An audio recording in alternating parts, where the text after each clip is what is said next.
Hello everyone, and welcome back to another episode of Speedrun Insider. My name is CJitsallGewd. Thank you so much for joining me this week and every week. We really appreciate it. Continue to like, comment, share, tell your friend, tell your mailman. I used that joke last week, but I feel like mailmen critically underrepresented demographic. In all polls, and in all things, in all facets of life. The last civil servant that goes door to door, literally. So keep that in mind. Tell your mailman. I think the mailman joke will die out, but I'm into it for right now. I think it fits.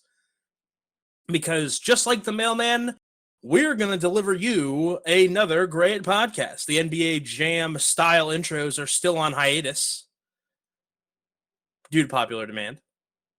They'll come back soon. I think there'll be a clamoring, there'll be a rally. People will be DMing me, asking me why I stopped. And I have faith that they'll be back. My guest for today, you need not do any mental gymnastics to understand why I would ask for this person to be on the show. And I have to say, didn't hesitate, agreed to do it on the spot. And then we scheduled it for later in the week at a time most convenient for him. I very much appreciate his flexibility. It's the one and only gymnast86. Jim, how are you doing tonight? I am doing pretty good tonight, CJ. Thank you very much for having me here today. Thank you. I really appreciate you coming on to do the show.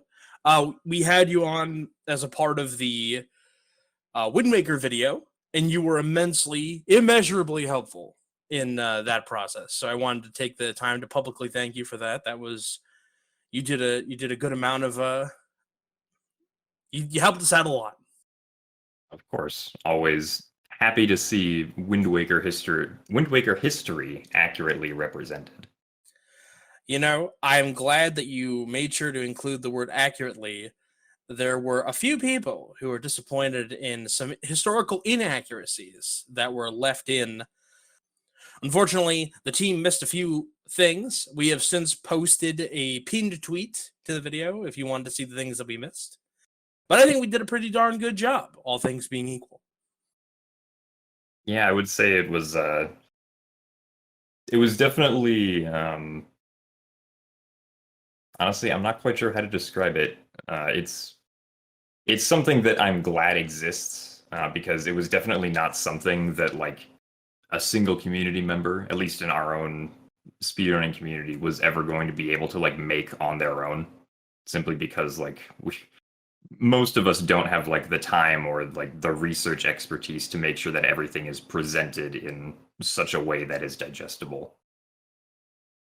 You guys have a lot of really talented folks doing a lot of really talented stuff. And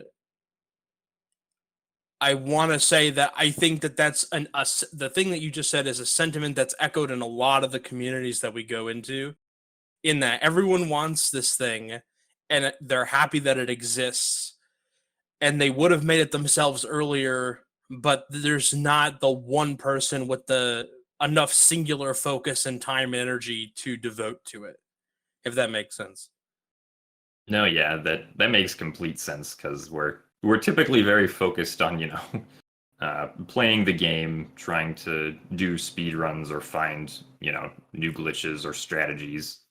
We're typically not focused on just, putting everything on pause and focusing on history for like a few months and then coming back to that potentially. Yeah. Documenting it is the part that is, it's really hard. And I'm in speedrun communities and I'm like, we don't write anything down. It's kind of weird. I have such a great appreciation for the scribes of communities that document and sort and organize, because I'm in communities right now and I'm like, when did we discover this? And it's like a year ago. I'm like, man, a year ago. It was 4 years ago we found this out. That's insane. Everything seems like it just happened. Everything kind of happens in like a blur. Yeah, for like, at least, for all the stuff that I've been around to see in the speedrunning community, a lot of it feels like it either just happened or it was like, yeah, it was a little bit ago. Like, it definitely doesn't feel like, this particular optimization in like one of the games that I run was found. And then like I removed my glasses 7 years ago. I remember when that was discovered. I was there. Well, you're one of the speedrunners that is deceptively young because you've been here forever, right? Yeah, I would say that there is sort of people definitely tend to overestimate my age, which I don't know if that's a compliment or not, but It I has guess I'll take it something as to one. do with the dulcet tones of your smooth baritone voice. I I have to say, you know, and I say this with all compliment intended. You could butter bread with that voice. That's a very good line. Thank you for that. I have a few of them. I've been known. No, it's like if I had to guess, it's like you have a very it's memorable and it's deep and it's like, oh, and you're younger than people might think you are. But you also started. When did you start? What year did you kind of get wrapped up in this whole mess? I started speedrunning in January of 2013, so almost 8.5 years ago was when I first booted up The Legend of Zelda: The Wind Waker with the intent of learning to speedrun it. And how old are you now? And now I am 23. So you started when you were 15. Well, I just had my birthday a few weeks ago, so I started when I was 14.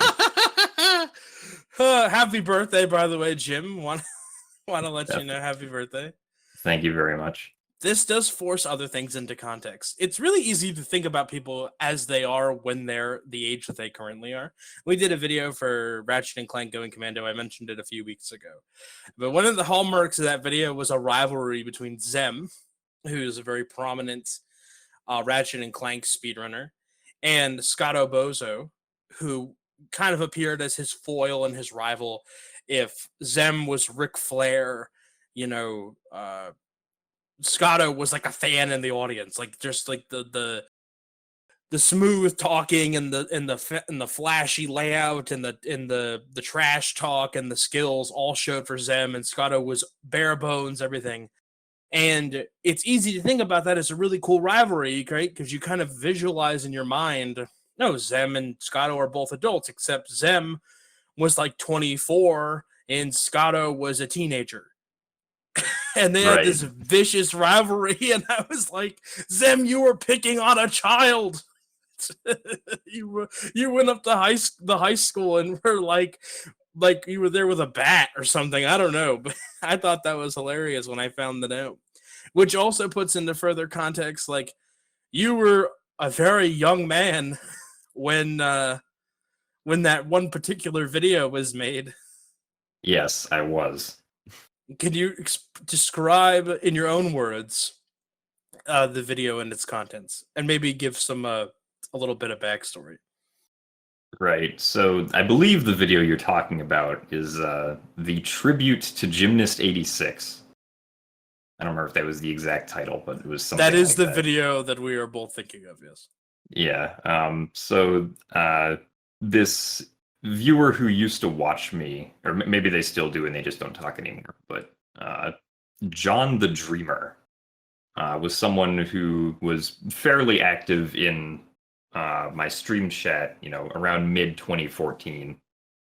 And then in mid 2014, there was this one Wind Waker run that I did, which ended up being a new Wind Waker any percent world record at the time. And it was also the very first time that I had the Wind Waker any percent record. And it was also a meme time at 4 hours and 20 minutes, which got people very excited. And so John the Dreamer got so excited about the pace of the run that I was on that he decided he was going to go outside to his backyard or to like his neighborhood park or something.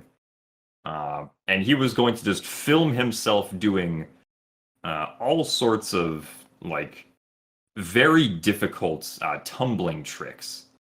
right? So he does the round off back handspring into backflips. He does a bunch of what look like martial arts moves also, and he does all of this shirtless.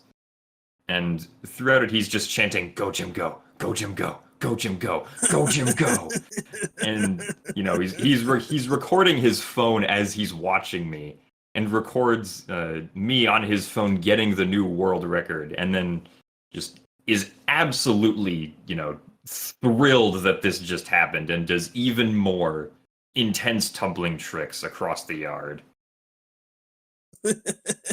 And then he posts that for all the world to see, and I think so far it is probably one of the greatest videos that I have ever seen, and I never would have thought getting into speedrunning that I would have inspired someone to do just that. I love that video. It's probably the greatest thing I've ever seen in a related context to it's like an adjacent video. It's adjacent to the history. It's probably the greatest in that context. There is another video that I really love from the Jack community where they filmed all of them at GDQ watching the one person that didn't go to GDQ get the world record, and they're filming themselves watching it intently in the hotel room. But goddamn, the dude does flips. The Jack people were in chairs. My man John the Dreamer, shout out if you're out there. That was the greatest thing I've ever seen in the making of a speedrun history video, by far and away. It was incredible. If you haven't seen it, I'll put it in the description of the YouTube video. You should definitely check it out. You said that it was not like when you got into speedrunning about inspiring people. Obviously this is like the extreme example, right? This is Right. the ultimate far end of the spectrum. But do you feel like you've inspired other people to speedrun, and what is your perspective on being in that position? Yeah, there definitely are people who have messaged me saying that they either got interested in watching speedrunning because they saw, some GDQ run that I did, or that they saw some run that I did and then through some other series of actions managed to eventually come to be a part of the community. Although I'm blanking on naming anybody specific that I can put that to. I've just definitely gotten some messages about it before. Right. As far as being in the position of someone who, someone comes up to you and they essentially say, "Hey, you did something that I find valuable and I want to thank you for that." That is one of, at least to me, one of the highest forms of appreciation that you can give to someone, almost. Because just letting other people know that they're valuable and that what they're doing is actually helping people or doing some good in the world, even if at a basic level it's just playing video games, it makes me feel accomplished in a sense. It's wow, I actually managed to, change some people's lives for the better, at least in some sense. Yeah, there's definitely this feeling of I'm in the same position as you and I've been there, and someone says that to you or says that to me or whoever, the royal you, and you feel that and you kind of want to kind of shrink away from it a little bit because you're well, watching someone play video games didn't really change someone's life, or watching my video about the history didn't really change someone's life, but it did.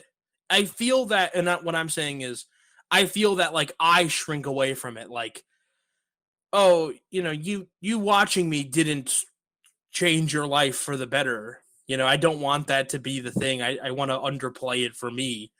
I don't know if it is the same way for you, or if I was overreading into something, but I mean, people really do like this is what they do with their time. They choose to watch you. They choose to watch speed docs. They choose to watch the videos we make. They choose to watch our streams in their free time. That's how they spend their free time, is enjoying content that we make. So it's interesting. It's something that I'm like that I struggle with a little bit, but I'm interested to hear what you have to say. No, yeah, I definitely understand that sort of shrinking away feeling because, there might be a stream that you have where someone is like, "Hey, this stream that you did was like really helpful for me, I was having a bad day and your stream made it better."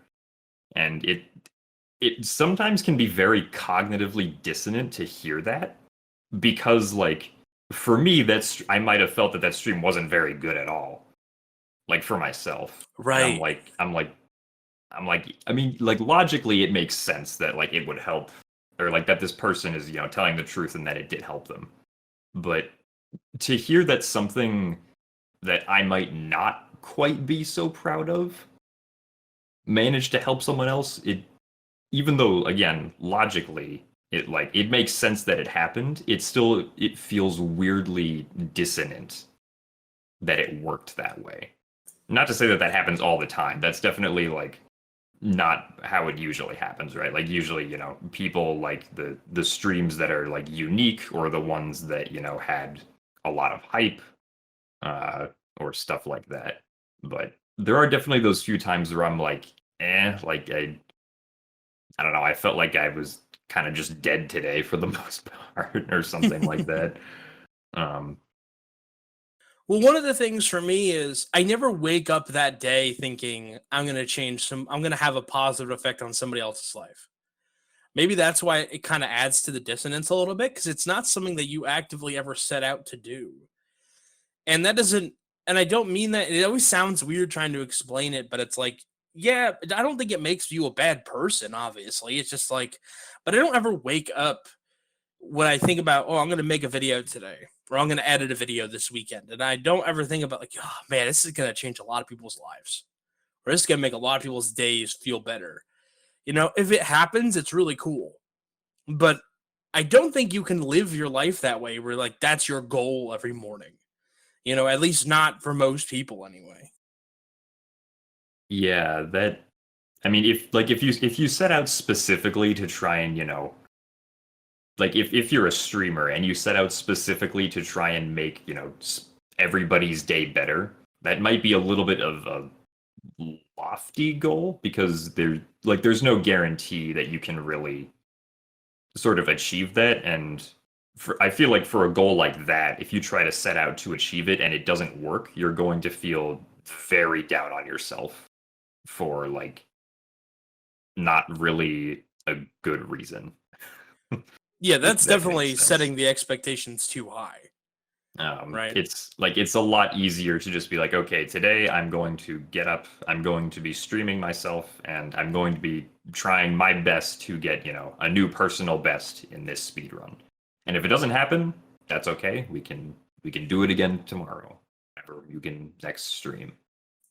Yeah, that's the people that I find have the most success. The people that were gonna do what they're doing anyway, right? Like you were gonna stream yourself playing the Wind Waker, regardless if anybody showed up to watch. Is that fair to say? At least in the beginning, and maybe now. But obviously, it's worked out well for you. I don't need to keep saying that. But do you feel like you would be doing this even if people weren't really watching? Like you'd still just be streaming yourself doing attempts? I think I probably would be, but definitely not to the extent that I currently do. Like, I guess just to throw a number out there, I would probably do it like maybe once a week or so if it hadn't worked out this well. But I do it as much as I can now because it did work out. I would hope you do. You're definitely fun to watch. You have a very you're very you have a what's the word? It's relaxing, but not ever like in a way that makes it like boring. I think it definitely has to do with your vocal quality, which I'll compliment again. But it's just very chill. And even the parts where like you are a little animated, or animated is a weird word to put there, but even the moments where you're a little animated or something happens or there's a moment, it never feels out of place. It all feels very much in line with the stream of everything that's happened. That's the my moving water double entendre I was looking to force in here tonight, ladies and gentlemen. Right. I mean, it's definitely very rare that I will like legitimately react surprised to something. Or as you mentioned, like if I actually get animated over something, it's because I feel like there's a very good reason to be animated over something. Yeah, it all feels very much in its place. Everything in its proper place. We have something in common in that we both are video editors, and I have an anecdote I'd like to share about you. You don't know. I'm enjoying doing these. They take a little bit of time to work out, but I enjoy telling people these. So, when we were doing the Wind Waker video, I asked Woofer, because I knew Woofer, and I had reached out to Woofer because he was on the podcast at one point. Woofer CFG, shout out. He was on the podcast in the early days when we had like, less than 10 episodes. And I was reaching out because we were changing the thumbnails and we were going to have avatars, and I wanted to get permission from everybody to use the avatars, right? So like, hey, what avatar would you like me to use? Do you have a picture you'd prefer me to use? Like, what would you prefer? And when I did the podcast with him, he said, hey, when the Wind Waker randomizer tournament is over, I want to make a video. And I said, cool. When it's over, let me know. Well, I had happened to reach out to him the weekend that it was over. And so I said, when are we making that video? In jest, right? Like, oh, when are we making that video? I swear he had a list of people for me to invite to the Discord that day, like within hours. And then you guys were all in the Discord that night, like very quickly. I don't know if you were in the initial group, but there was like 10 people here. I had to make a channel. We had nothing in place. We thought the next Zelda video we were going to make was not Wind Waker. And it was just really, it just took off crazy. And it caught on like fire, but you were on the list. Your name was always on the list. And I knew that you had edited videos. And so I was super anxious for the first, for you to watch the first draft of the video. Because I'm like, somebody that knows what they're doing is about to watch my videos. And they're going to see all of the problems that I see in it all the time. But at this time, it's going to be by someone who knows what they're talking about. So I'm like looking at it, and the time between sending you the link to look at the first draft of the video and waiting to hear back from you I think I chewed through every fingernail down to like the bone. I think I might have chewed someone else's fingernails off, as weird as that is. I was super nervous. And then, do you remember what you said? I think if I remember correctly, I think in the first draft of the video, I just pointed out like somewhere that Trog's name was misspelled. Yes. Or something like that. And you said everything else I agree with Woofer. And I was like, I could breathe. I had life. It came back to me. It was restored to me in that moment. I was so worried. So there you go. I've shared with you a low point in my life. But no. What did you think about the process of the making the Wind Waker video as we had it set up? I mean, yeah, for the videos that I've made, I never had to work in like such a collaborative space with with people who were related to what I was making the video on.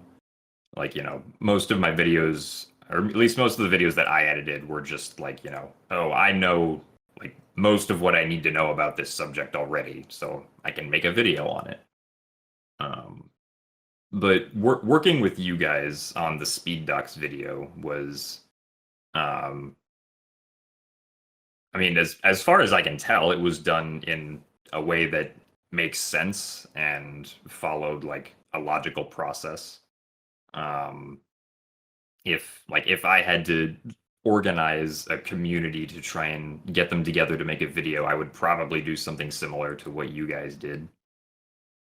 So it seems like it worked out just fine. I don't think I really have much like insight into like what I think could be better about the process or anything like that. I promise I wasn't fishing there. Wink wink. You know, one of the things I really liked about the videos that I've seen from you and the videos that I think that you've worked on, I've seen a few definitely from Lowest Percent and some of the videos on your own channel. And there are a few things that I'm like, oh, this is what I would do here. And you don't do that, you do something better. Right? Maybe that's something as simple as like at the end of the, if I remember correctly, you edited the how glitches are found, or that video. Is that the title of the video? Yeah, Correct. how do speedrunners, or who finds the glitches used in speedruns? And you edited that video. Yeah, I did the voiceover. I did. I reached out to people to verify information, did the editing and everything. The only thing I didn't do was the thumbnail and the title. The part at the end with the names on the screen. Yeah, that should be the right one. That's the one that ends with the giant wall of names.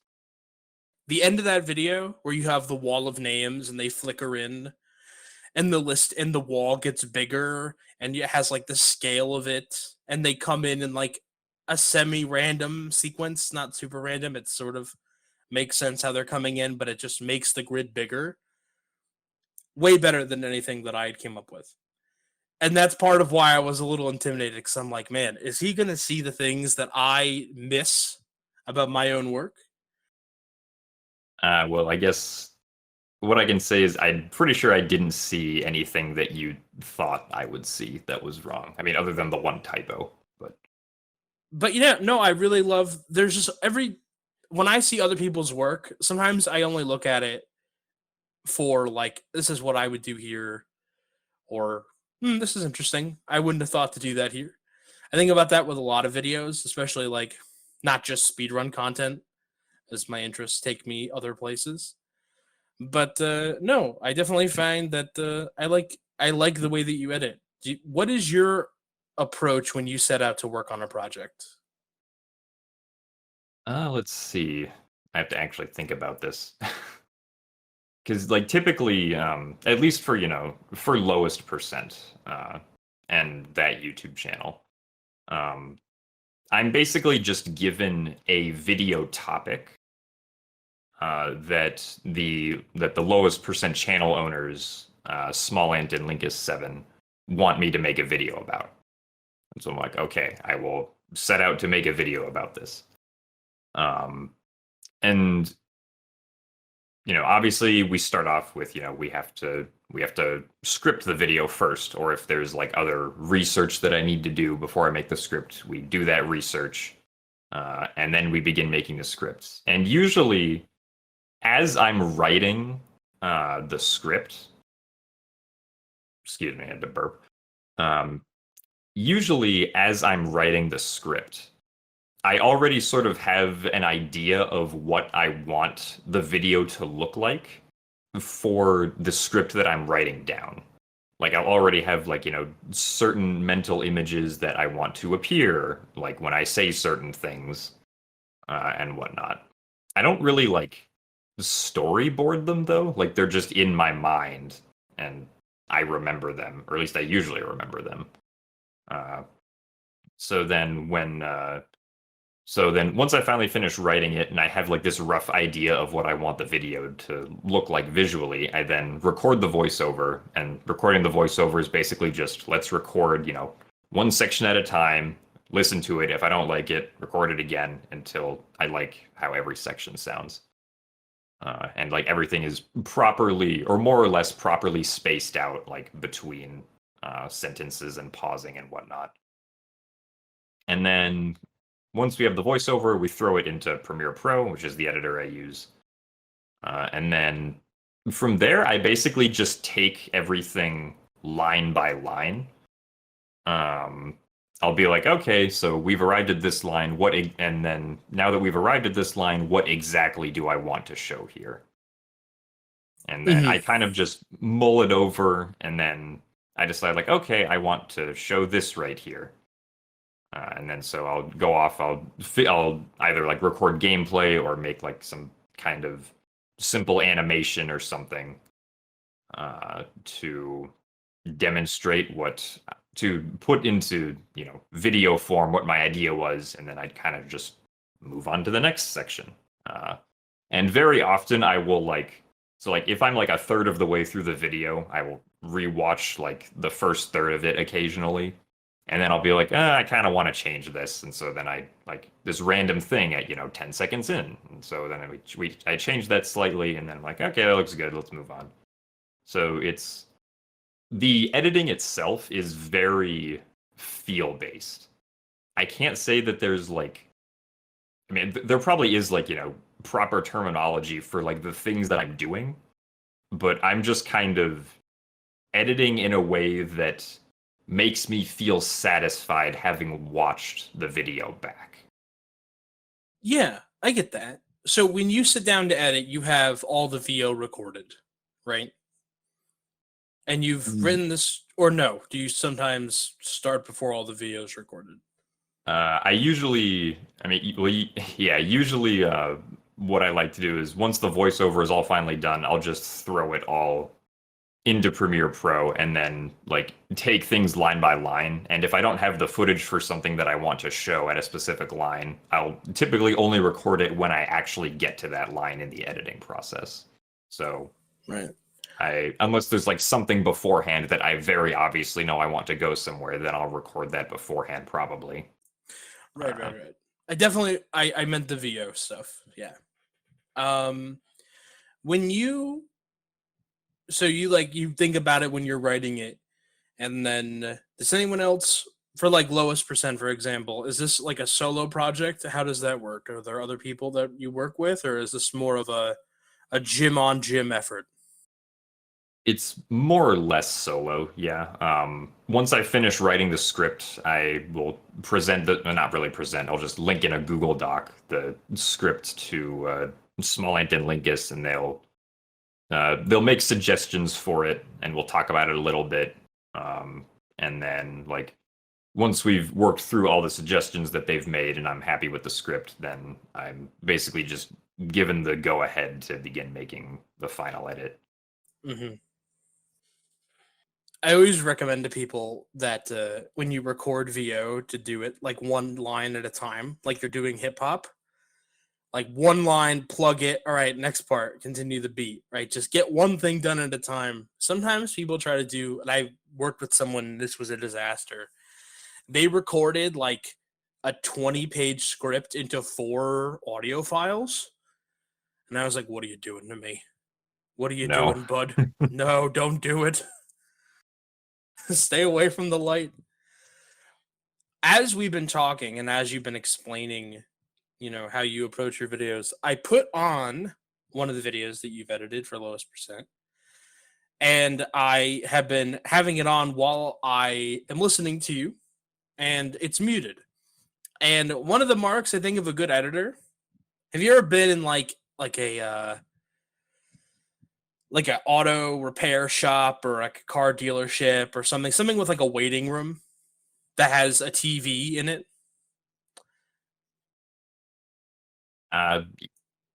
Yeah, I guess so. I promise I'm going somewhere with this.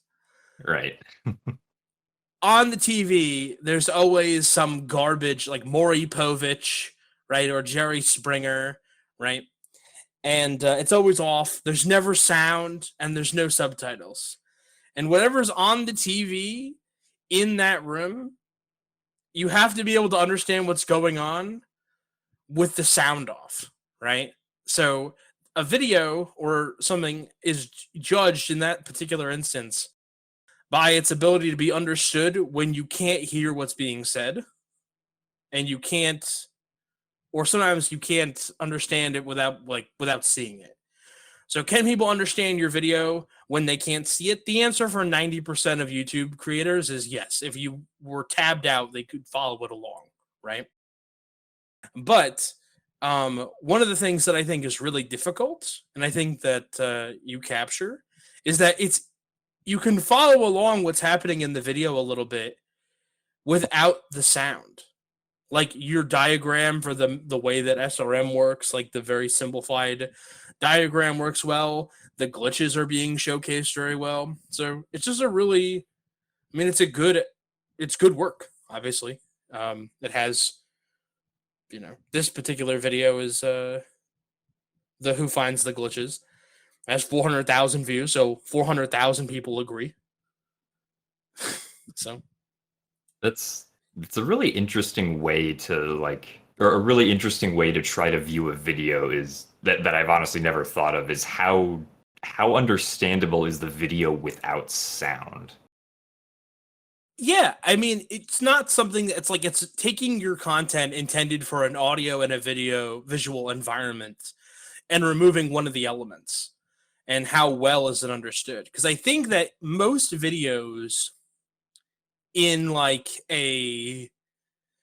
in the genre that we make videos in, at least short topic, short form, long form, they should be at least vaguely understood with the sound off. You should be able to follow along kind of what's happening or understand what's happening with the premise of the video by the elements that are on screen. And if you can't, I think it usually means that there's different cuts or different shots that should be there, So one of the things that I try to do with Speed Docs is I try to watch back parts of the video without CC's VO and see how much sense it makes. Like, do I understand what's happening here when I can't hear it?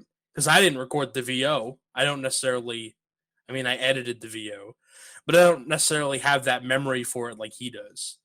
So it's a good litmus test for is the visual story as comprehensive as the audio story, if that makes sense. No, yeah, that definitely makes sense. I now want to consider this for future videos. if I ever actually get around to making any. What do you think stops you from making more videos? Right now it's definitely just the other things that I'm working on. So I mean, obviously I stream speedruns 5 days a week most weeks. Obviously I need to sleep, so there's 7 hours each day. Oh, I'm happy that you get 7 hours of sleep a day. Congratulations. Yeah. But it's also because lately I've been working probably a little bit too much on the Ocarina of Time 3D randomizer. Tell me more. Which is a project that me and my friend gymnast86 started last August. And then we recently released the very first public version of it back in March.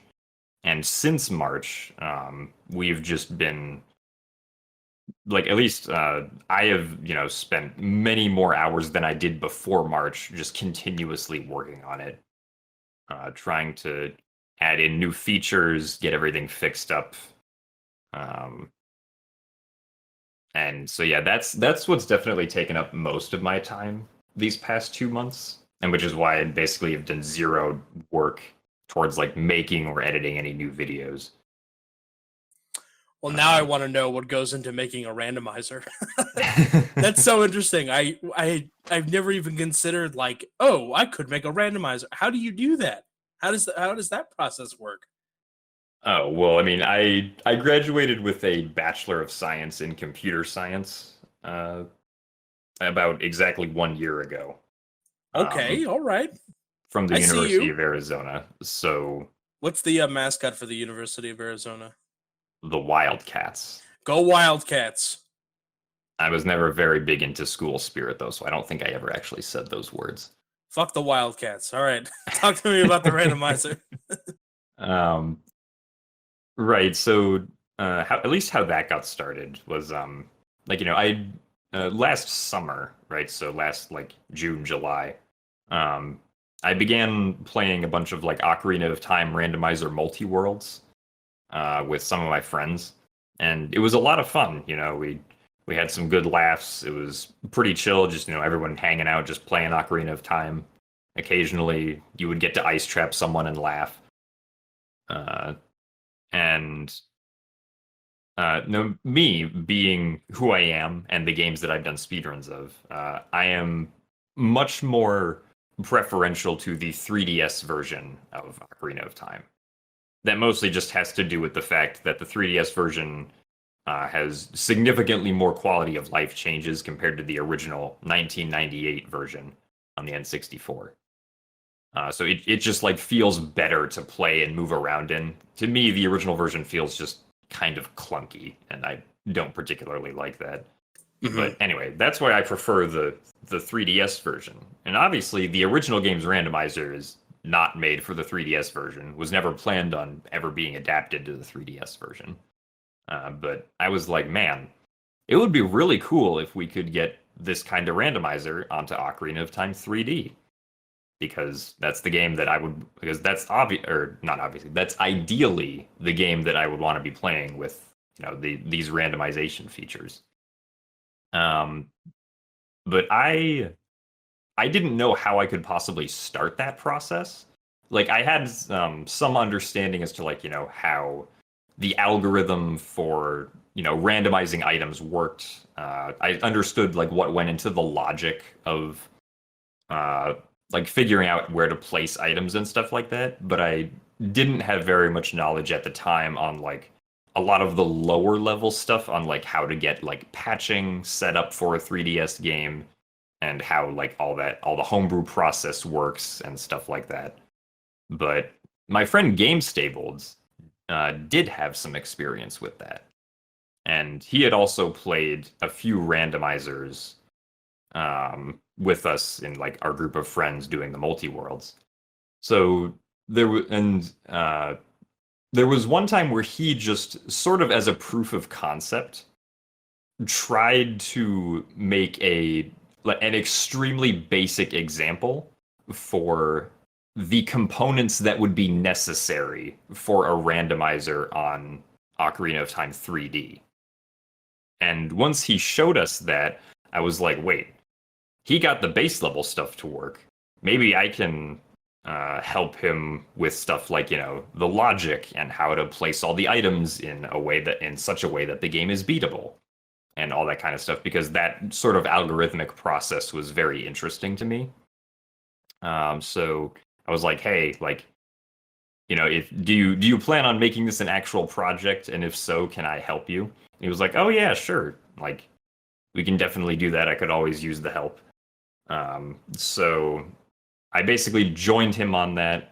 We got everything properly set up, and then we were able to start slowly beginning development of the randomizer. Once again, we started last August. So we had been developing it sort of on and off, starting in August and through March, until it was finally in a state where we were like, okay, yeah, we can probably at least release this now. Because it's like, obviously it's nowhere close to what we would consider being done, but it's ready enough. And like really, no randomizer, at least as far as I know, is ever considered to be like done as far as Zelda randomizers go, at least. So the beginning was definitely it was definitely a learning experience. It was the first time that I myself had ever used C++, the C++ programming language, in such a for a project of this kind of scope. So I was definitely there were definitely some things that I needed help with which thankfully I have another friend, Lion Cash, who is very knowledgeable about C++ and was able to point me in the right direction on a lot of stuff. And so then, yeah, we basically, as I mentioned, just worked on and off between August through March. And then once it was released, it was basically like, okay, we're full steam ahead on trying to develop new things now. Because I mean, even though we don't have like any deadlines for ourselves, right? Like this isn't like a company project where it must be done by X date. We still obviously want to get new features out as fast as we reasonably can. Right. Although Yeah. reasonable in my sense has, I guess, meant losing some nights of sleep occasionally because I just want to keep on adding more stuff to it. Right. Well, what kind of stuff do you want? What kind of stuff do you add to the randomizer? Just randomize more stuff? Well, right. So originally, we could only randomize items that were like in chests, right? So the only like in-game process that we were interrupting to insert custom items into were the animations where Link opens up a treasure chest and gets something. So originally, like at the very beginning of the randomizer's like programming life, that was pretty much all you could do, and the entire rest of the game was the same. But Got it. As time went on, I was able to, begin defining more locations that we could use for randomizing things. Thankfully, because the original Ocarina of Time randomizer already exists, I didn't really have to do much work for figuring that out, except just copy their list because they had already figured everything out. So I was like, yes, thank you very much. I'm going to take this. You made this. I made this. I made this. Yes. Yes, I definitely typed the code. Was it my idea or did I have to figure out what to do to type that code? Not really. It's okay. Columbus really didn't discover America. That's also true. But yeah, so like it was basically just, iterative testing of sorts. So like I would add like, the locations for the water temple, and then I would test to make sure that all the locations were working correctly. And once they were, then it'd be like, okay, let's move on to the shadow temple. Test all the locations in the shadow temple, make sure they're all working correctly. Let's move on to the spirit temple, blah, blah, blah, blah, blah. Right. Until eventually we had, most of the locations that the original randomizer had, we were able to randomize. And the other part of that came into play was me essentially translating what's known as the logic from the original randomizer to Ocarina of Time 3D. And when I say the logic, right, this big ominous term, the logic. Dun dun dun. Right. It's basically just the set of requirements that have to be met for a player to gain access to a certain area, right? So, if we want players to be able to access a chest that is behind, a rock that needs to be blown up somewhere, you can't put, bombs in that chest that requires bombs to get to, because then the player's not going to be able to get to that chest. Right? Right. We Right. want players to be able to go through the entire game on every playthrough and be able to beat it without having to do anything like extremely complicated.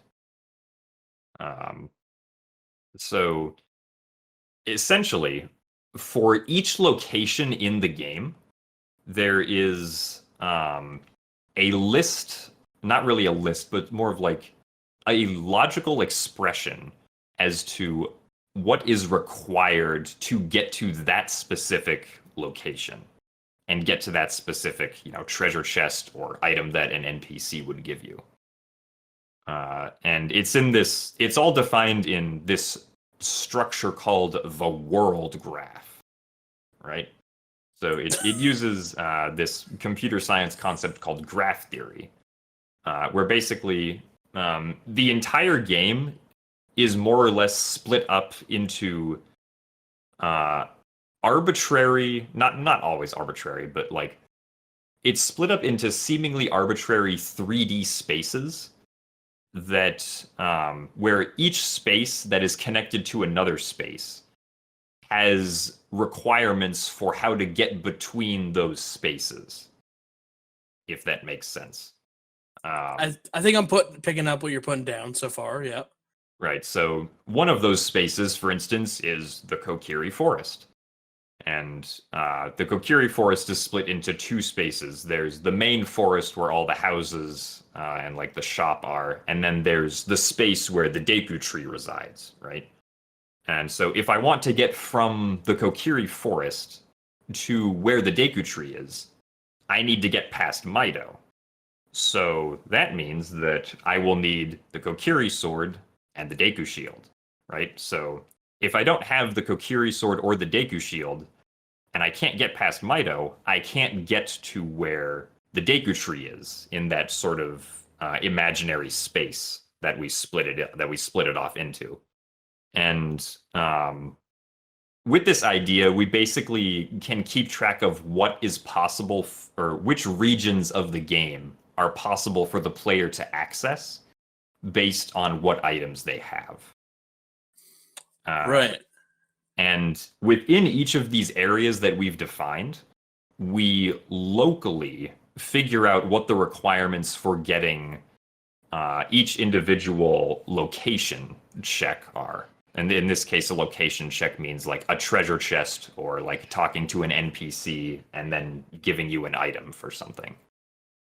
So because all of those are defined locally within an area, as long as you can get to that area somehow, the checks in that area don't have to worry about how you got to that area.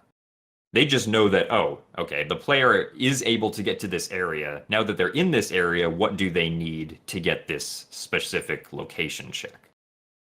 And so, essentially, we propagate the world with items in such a way, using these interconnected areas and the locations that are in these areas, to guarantee that for every playthrough, the player is able to beat the game without using glitches.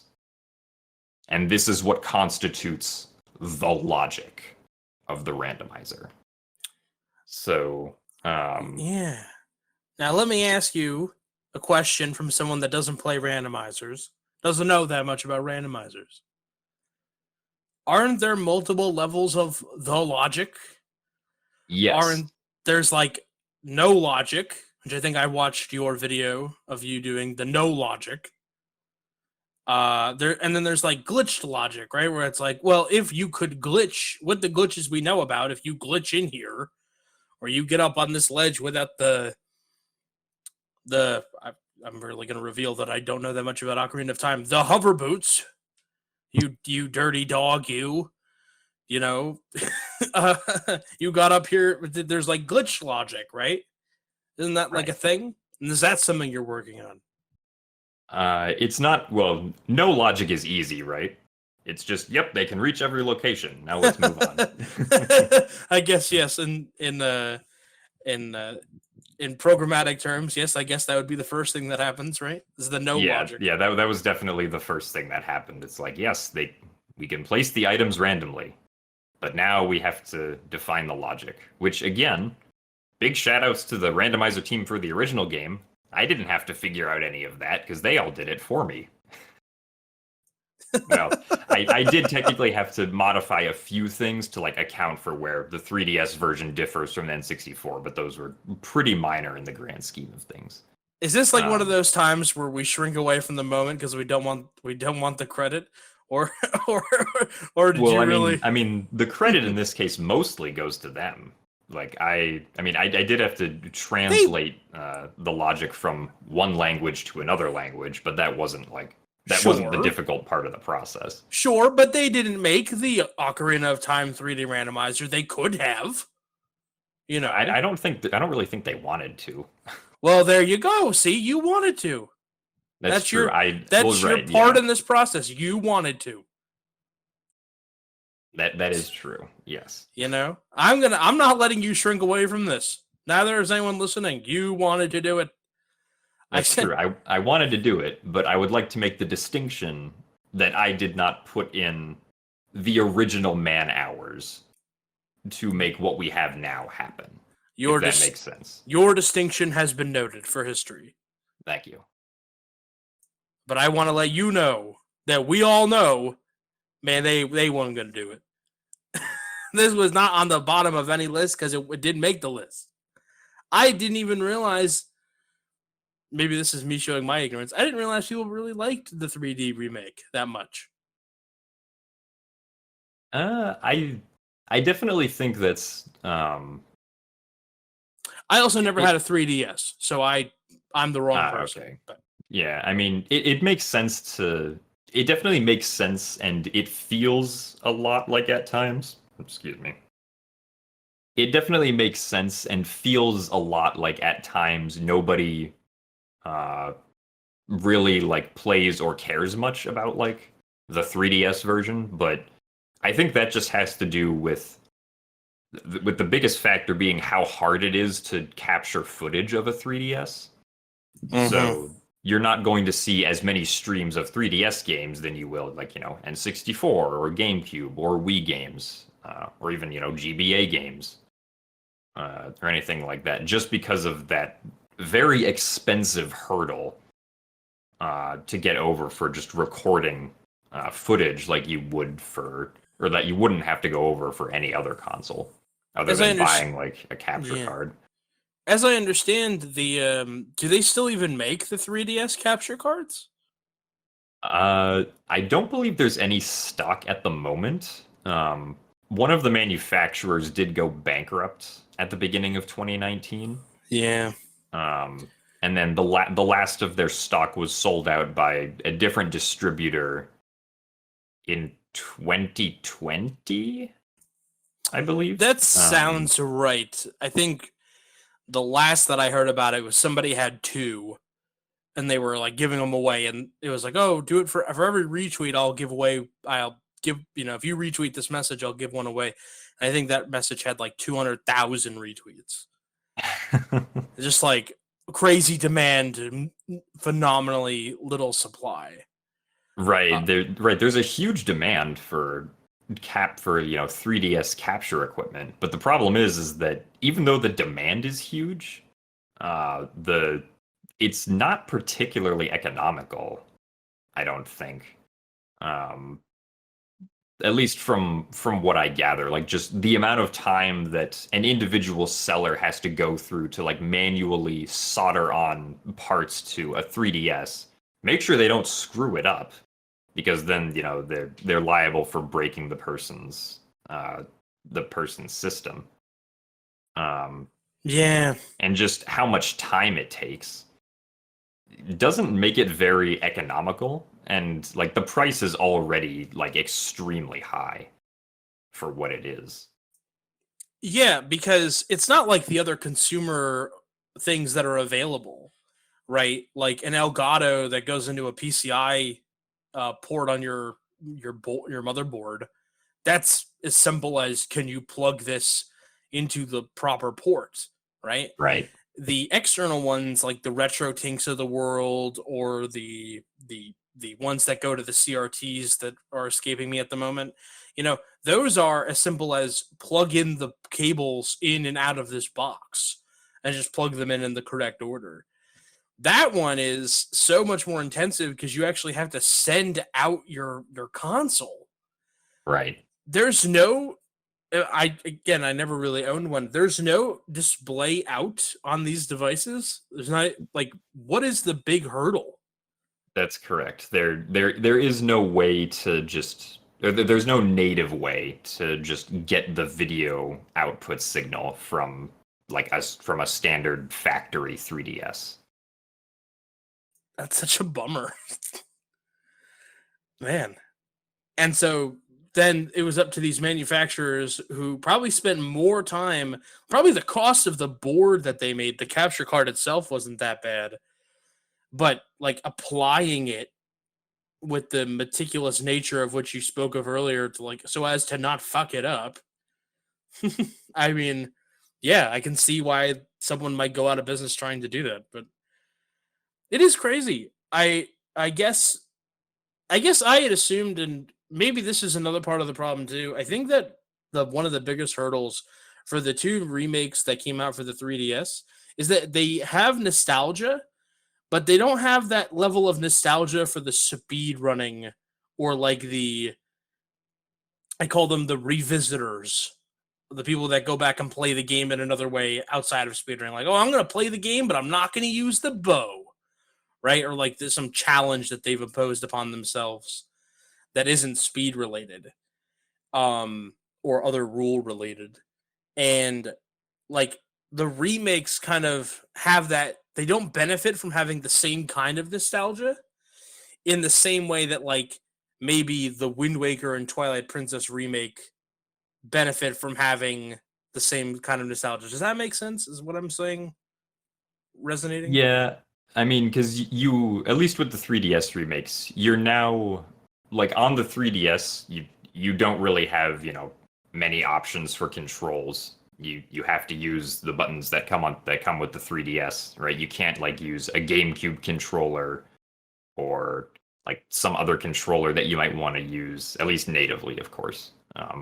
And I know that there are some people who just don't like the way that like the 3DS holds in their hands, or that like they think it's too small, uh, and other stuff like that.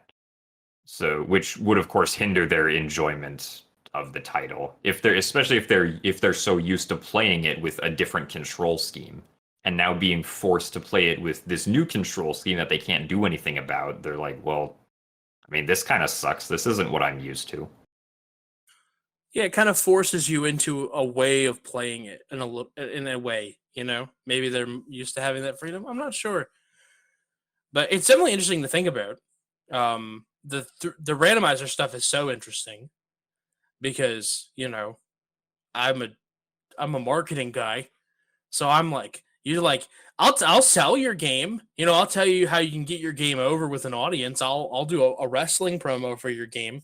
I did Randy Savage last week, but on the podcast. But like I don't know, like what are you talking about? You're gonna make it a random? Ooh, I have no fucking idea how that works, but it sounds cool. You know, Right. I Yeah. I I mean, know just enough, and I'm somebody's IT guy. Some place hires me to like fix their computers, and you're talking to me about logic and stuff, and I'm like, so where do I unscrew the thing to look at the inside? Where do I remove the right. paper jam, sir?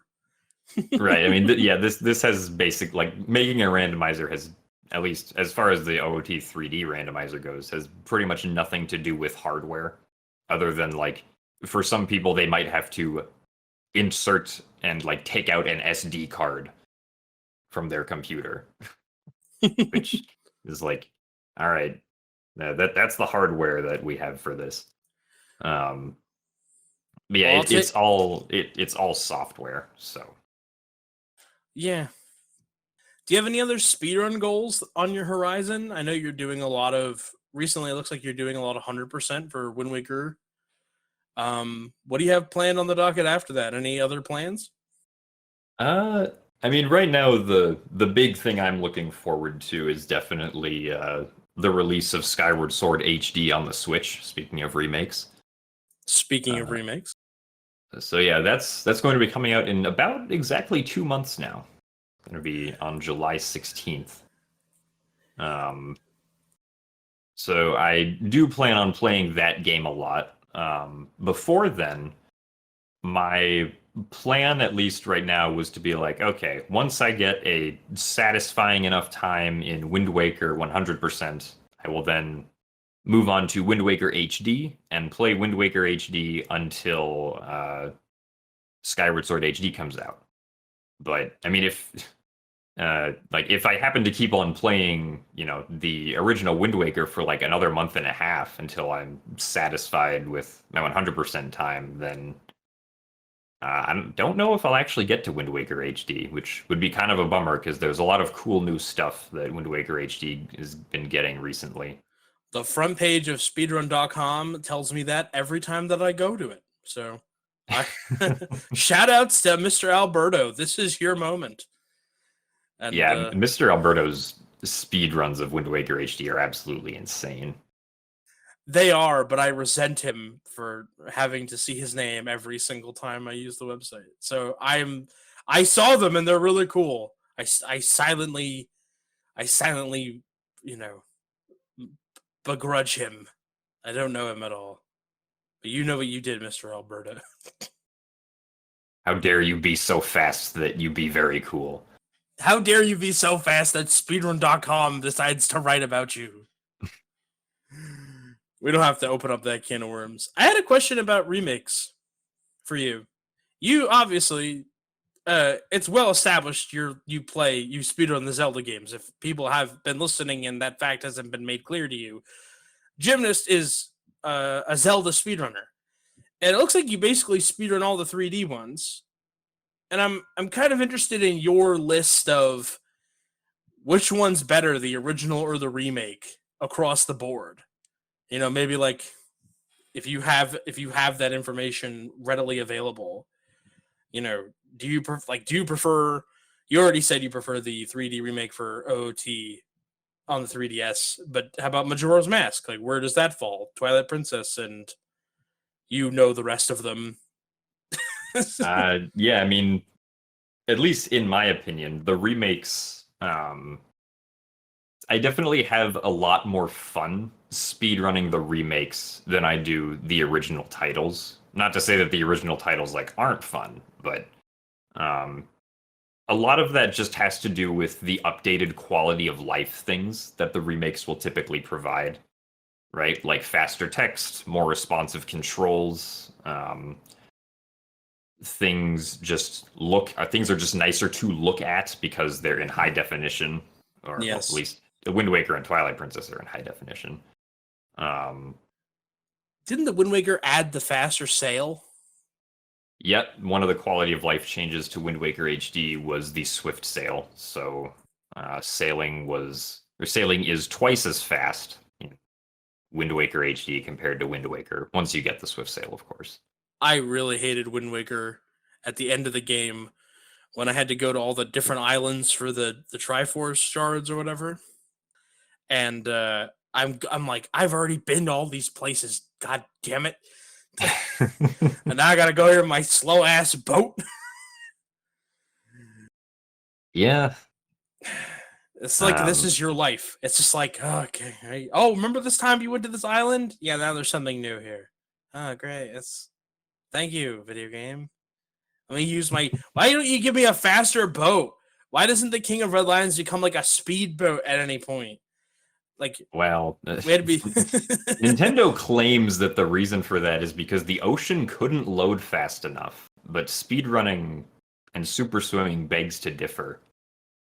I think the real reason, or at least if it was even an idea at the time, the real reason it wouldn't have been included was probably so that it would just sort of, in a way, kind of artificially inflate the playtime, which was thing that like video game companies would do back then. Yeah, definitely don't want upset kids on Christmas having beat the game before the new year, you know. Yeah, so you said you obviously have a love for Skyward Sword, and the remake is coming out. Many people were disappointed it wasn't Breath of the Wild 2. But, and I don't know if you caught this in the script, we had a line in, and it's kind of like we put in a lot of wordplay in the script for the remake. I did enjoy some of the wordplay when I was reading it. Thank you. One of my favorite ones was that I go back and I look at everybody's SRC profiles, and in this case, I looked at as best as I could people's past broadcasts and stuff. And I saw that you were playing Skyward Sword before you came back to do another stint in Wind Waker, and I put that your head was in the clouds. And I was like, this is delicious. And I was like, I'm not even going to put Skyward Sword gameplay on screen. I'm just going to let people have it. I'm just going to let people absorb that. And it's just like a little mint. But talk to me, what, like, that is the Zelda game. When I ask people that I know that like Zelda games, that's the Zelda game they don't like. So what is it? Give me your elevator pitch on Skyward Sword.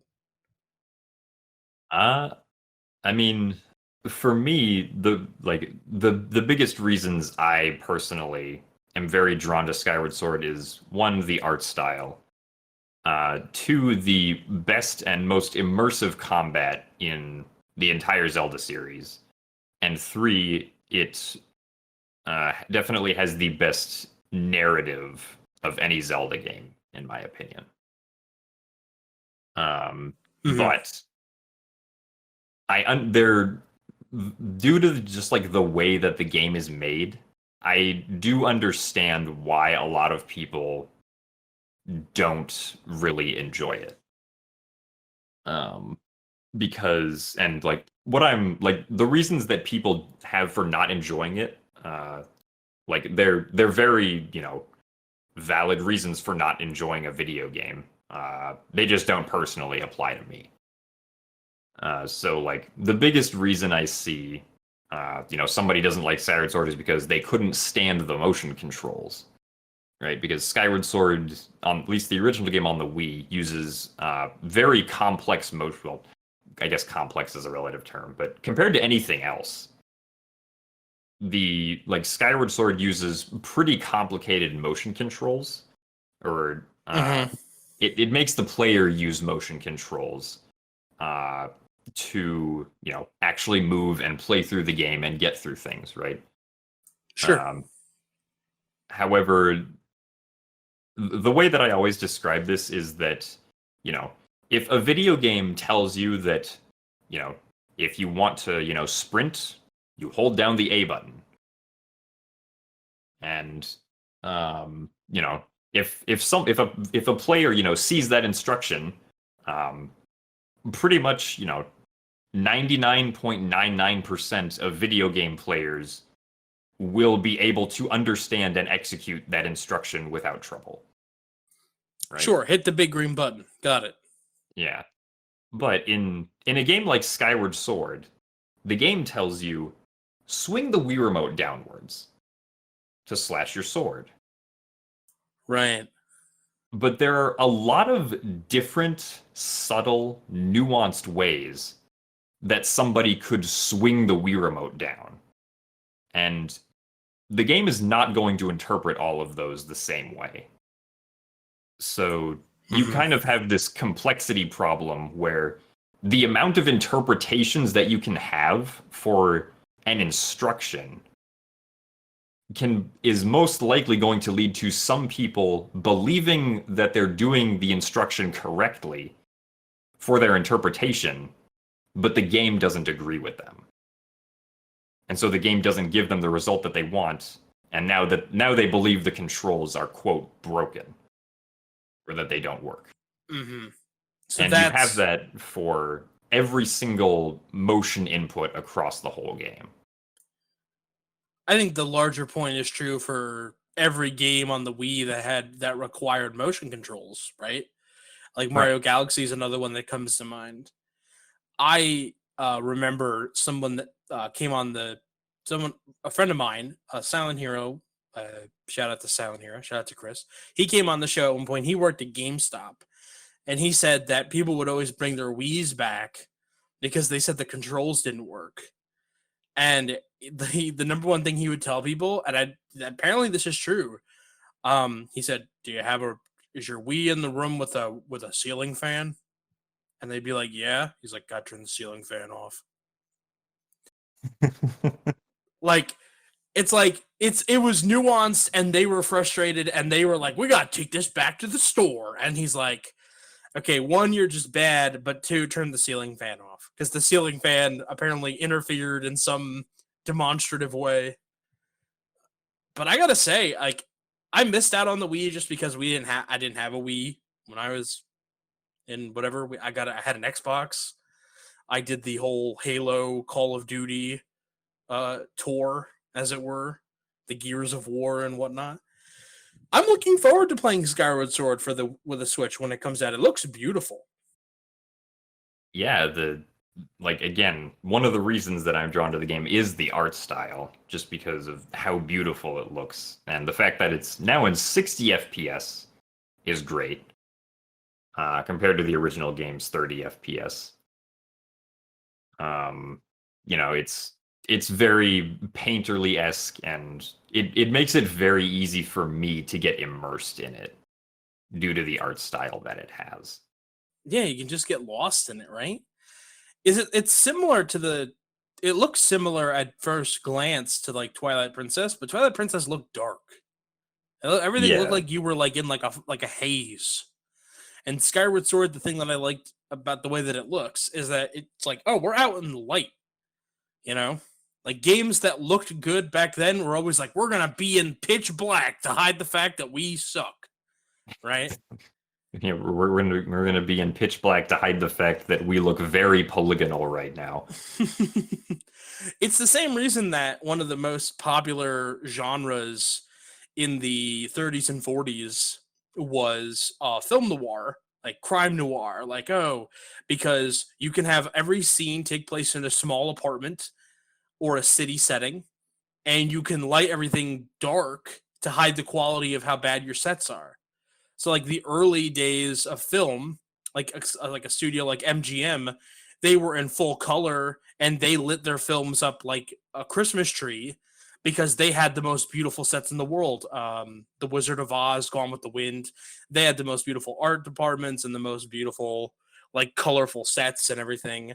And so they're like, oh, we're going to show it off. And then you have something like RKO or another one of the studios at the time, Columbia, and they're shooting scenes in runny and awful sets that are like just like garbage, cardboard and whatever, but they're lighting them dark and they're having a movie take place entirely at night in a city. And so it makes sense for it to be dark and gritty and whatever, and it hides the quality of it. So really long way of saying, let's get polygonal is a strategy if your console maxes out after like one grid of C. Right. I couldn't get into Twilight Princess because of the dog. I'm gonna be honest. I'm that guy. It's 2021. I'm gonna come out of the closet. I couldn't get into that game because I turned into a dog. I'm like, what am I doing? Why am I a dog? There's a dog, and then there's a dog that rides on my back. I'm like, it's not a dog, CJ. CJ, it's not. You're not.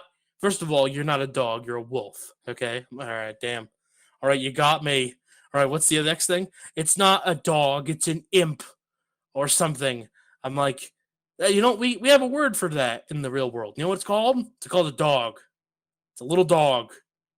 A little dog with a mask. It's not a mask. I don't care what it is. Legend of Zelda Dog Princess. Dog princess, right? Thank you.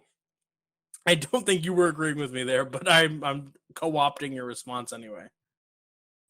Whew. Wow, we really ran the gambit. Is there anything else you want to talk about before we start wrapping up?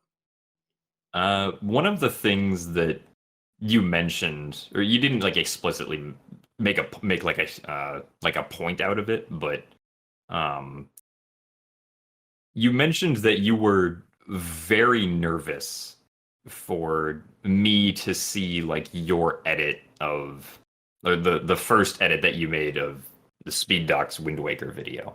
Mm-hmm. Um, that kind of like that sort of sentiment of like someone being very nervous to talk to me is something that I feel like I want to like this maybe sounds like a bit mean to like people who approach me, but I feel like I see that too often almost. Like, I mean, obviously I know myself, but I don't feel like people need to be scared to reach out to me over something. No, can I tell you actually what I think that there's a piece of this that I'm understanding as I talk to you more. And it's something that I didn't understand before, and I'm starting to understand it now. I think it's that you're polite and that you don't interrupt people. And you're kind of I mean this in a good way. You're quiet a little bit. So maybe people are like expecting that like little chirp or chime in, or people are like letting you know mid sentence, like this. Yes, Jim agrees with me. Yes, this is what it is. But maybe they're just, and that's something that people are used to getting, right? Because people just can't shut the fuck up, and they have to like let you know at all times whether what's being said is something that they agree with or not. You have this like reservation a little bit about you. I totally understand. I never at any point thought that you were that someone to be intimidated by. But I think I'm getting it a little bit of it now where I'm like, yeah, I like conversationally I can kind of feel it.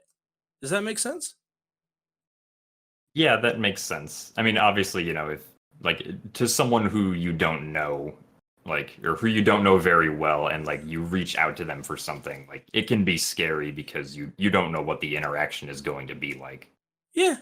Um, Every single interaction I've had with you, you've been nothing but super professional and nice and helpful most of all. So I definitely, if anyone listens to this and is like, man, Jim is a real bastard to approach, the answer is no, he is not. He is actually a real treat. And I've worked with some real difficult people. Like, God, if the walls of the Speed Doc's office could talk, they would hear that all of the times I've ever committed head desk. That was totally me too, by the way. That was my own spin on it because I really respected the work that you had done, and I was intimidated that someone whose work that I liked was going to look at my work. You know what I mean? It's kind of like I don't have another analog for it. Yeah, I don't have another analog for it, really. It's kind of it was a unique experience for me. I've had other people that edit video look at the videos before they come out. But I'm like, yeah, and you know, it's like they're good. It's not like I've never felt like this is kind of like on a different level. You know, this is better. To put it bluntly, I think that the content that you were making was better than mine, and that's what I was worried about. Like to put all my cards on the table. right. That from that perspective, then being scared would make sense. Although I do feel like I should also mention that they're like, and I'm sure you know this also, but we are of course our own worst critics, especially when it Oh, of comes to course, like creative or any sort of content creation stuff that has some sort of production value put into it. 100%. Like, you know, there's like most of the videos that I produce, there is at least some point in the process where I'm like, wow, this video just kind of feels like garbage. Yes. It doesn't always happen at the same point. It doesn't always happen consistently, but it typically will happen at least like once or a few times in the video creation process. And at least for me, it always happens because I don't feel like I was able to do something like vision wise that I wanted to set out to try and do with a video. Even though like the final product is still something that, at least based upon the feedback I receive, most people seem to think is really great. And then like, you know, I'm like, well, it's not quite what I envisioned, but I guess it's still something. Right. You know, something that really it was very interesting. I believe it was Ace's interview we did for the video. He talked about how, like, it might have been you. I thought it was Ace, but it might have been you. I think someone came on the podcast and was talking about it, but it was you get a gold split, and then that totally recontextualizes your run because you're like, oh, well, I did this, and this wrong. So that split but that's the best split you've ever had, right? So you can now go back and reanalyze your run and be like, oh, and it applies in the context of like why everybody's always disappointed with their speed run. Why the number one thing you hear at the end of every pop off is that run sucks is because you know what that run could have been. Everyone else gets to see it for what it is, right? The guy doing jackknifes in the park only ever gets to see the run for what it is.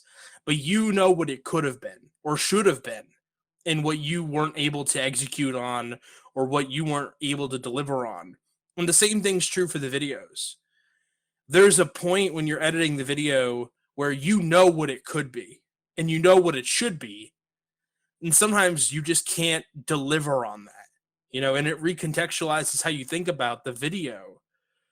But it does kind of, it's this moment of like, man, I didn't hit on this the way that I wanted it to.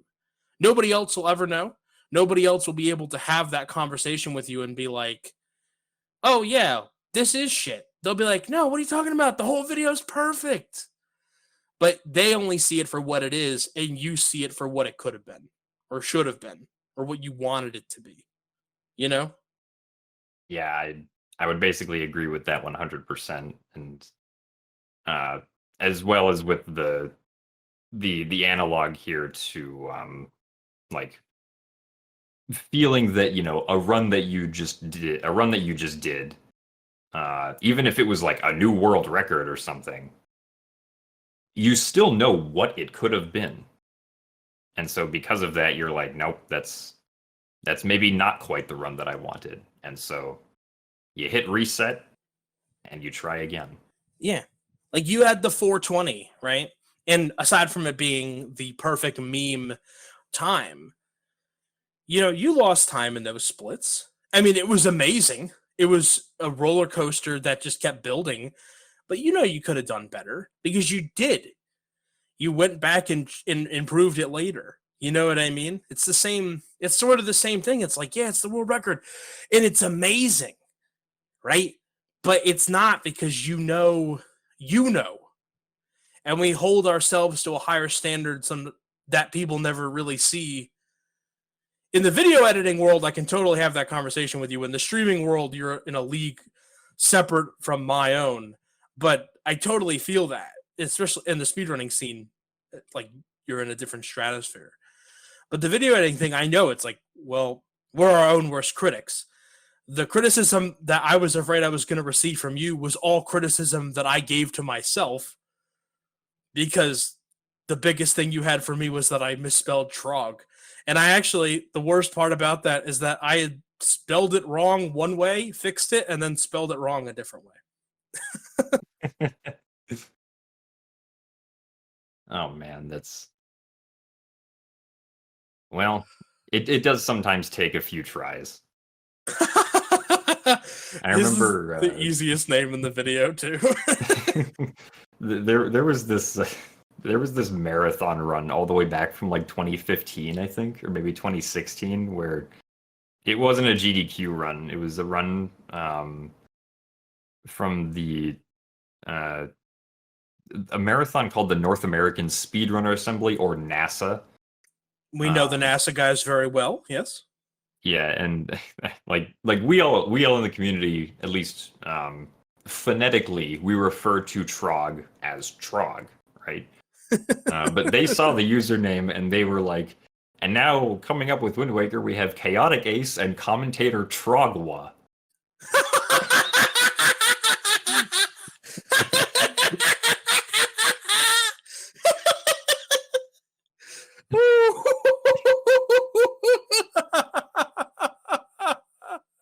What the fuck?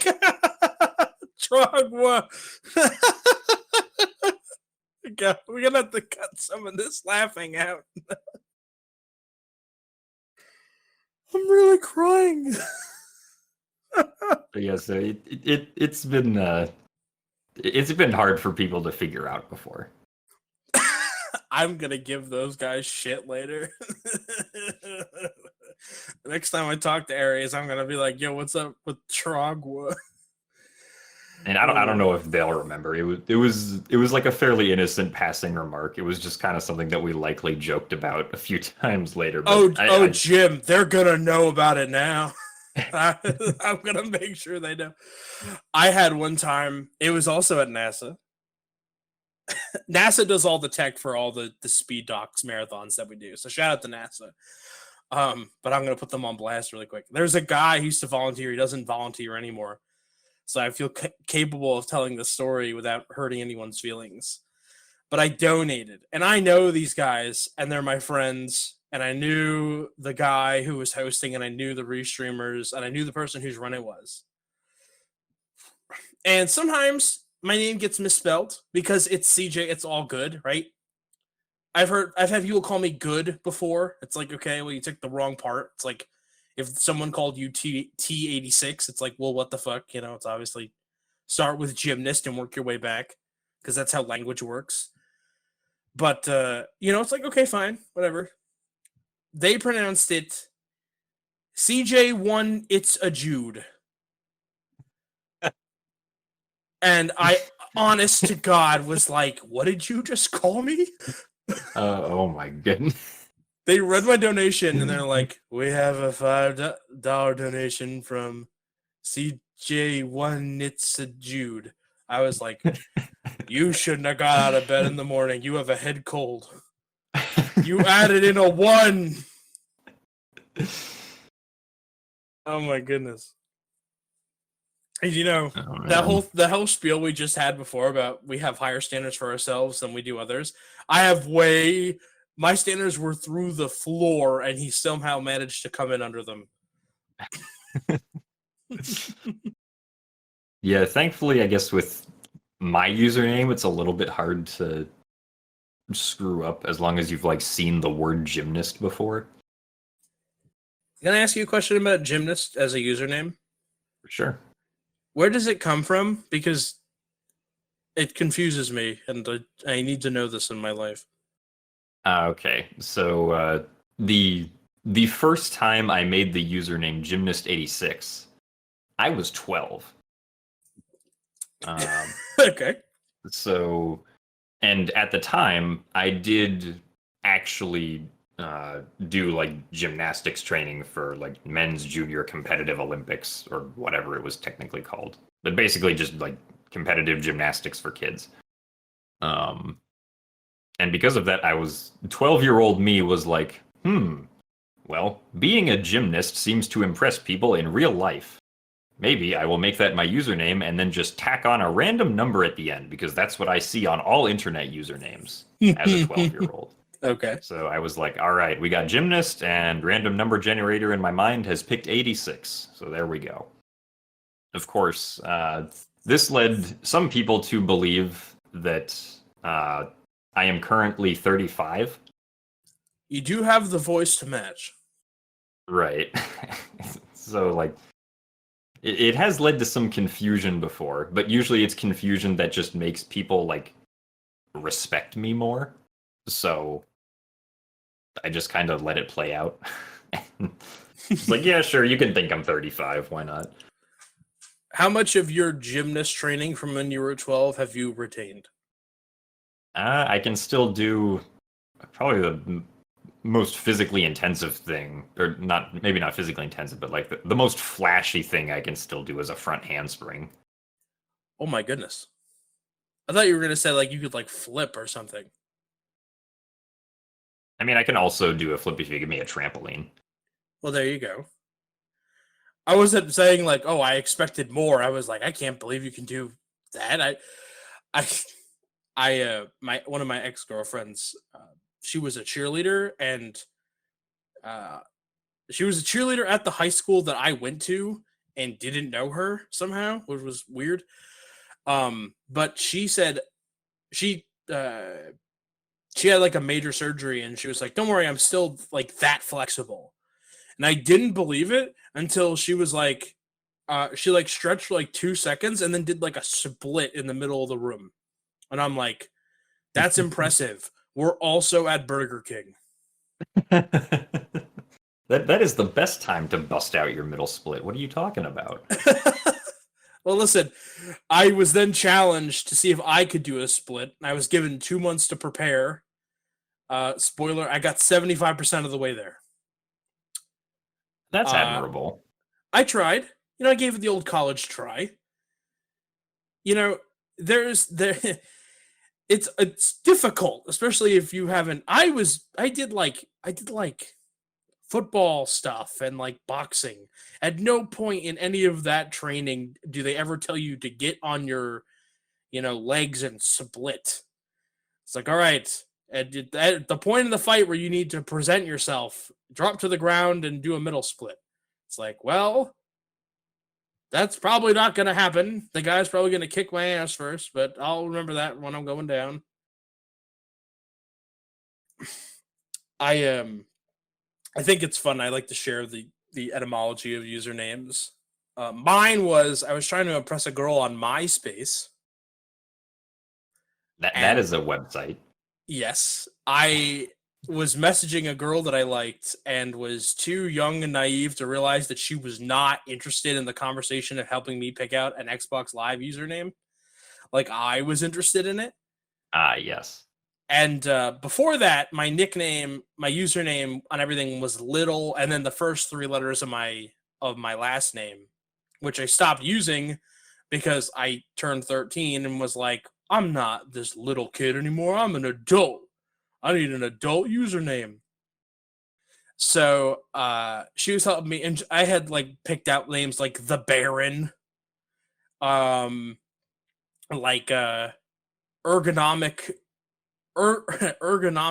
Kazoo, like some really like awful names, and like mid-2000s names.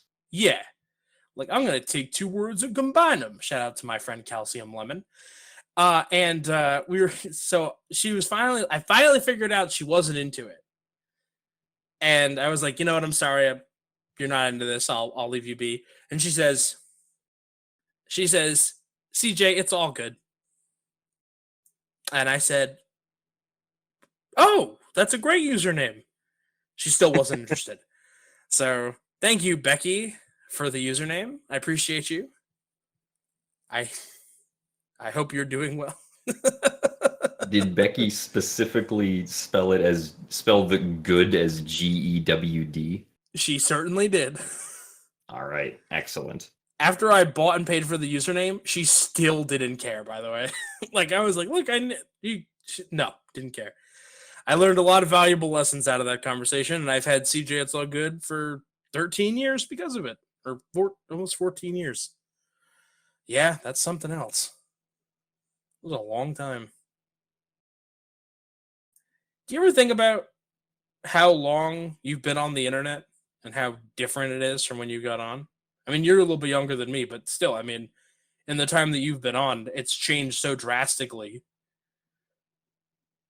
Yeah, I've definitely I wouldn't say I've thought about it like a whole lot, but it does like sometimes creep onto the corners of my mind, and I'm like, wow, things like the thing that strikes me the most about imagining what the internet used to be like is imagining or remembering what the Twitch stream page layout was like in 2013. And just how like bad it looks. Oh, it's pretty bad, yeah. Yeah, and just being like, wow, that was it's almost like it was, an entirely different culture back then, just because things have, moved so fast since then. Yeah. It definitely makes me like it definitely makes me nostalgic in a sense, at least for the things that I knew like were good back then. I always think about how much more patient we used to be. There's the raunchy example and there's the fun example, the smart example. The smart one is that in 2011, as part of my efforts on the newspaper I was working on, we put a poll in the field where we interviewed, 40,000 people live in my county. So we interviewed 4,000 people. We gave them a list of 15 questions about internet usage. And one of them was, how long are you willing to wait for a page to load before you refresh or tab out or close the site, right? And they were like, it's like poll questions, right? So it's like ranges. And 55% of people said 4 to 6 seconds. If you asked people now and something took 4 to 6 seconds to load, people would be out of their motherfucking minds. If Twitch, every time that you went to Twitch, it took 6 seconds to load, you might have a conniption or a stroke. Like, people just have no patience anymore for stuff like that. If the video on YouTube isn't basically buffered all the way to the end by the time that you start, they're saying that YouTube is down. Yeah, I think I've definitely sort of I wouldn't say I've had like some specific experience with that, but I like thinking back over the last like decade that I've been on the internet. Uh, my expectations on how long it takes a page to load have definitely decreased. And if something isn't loaded in like 3 seconds, my mind is immediately like, oh, something's wrong. Let's try and figure out what's wrong here. I mean, and the other example is obviously, downloading porn on dial-up was an all-day affair, and you were going in blind. You didn't have any inkling or idea of whatever you were looking at. So it took hours. It took on like a regular dial-up connection. Not only can no one else use the phone while you're doing it, it would take like 6 hours for one JPEG.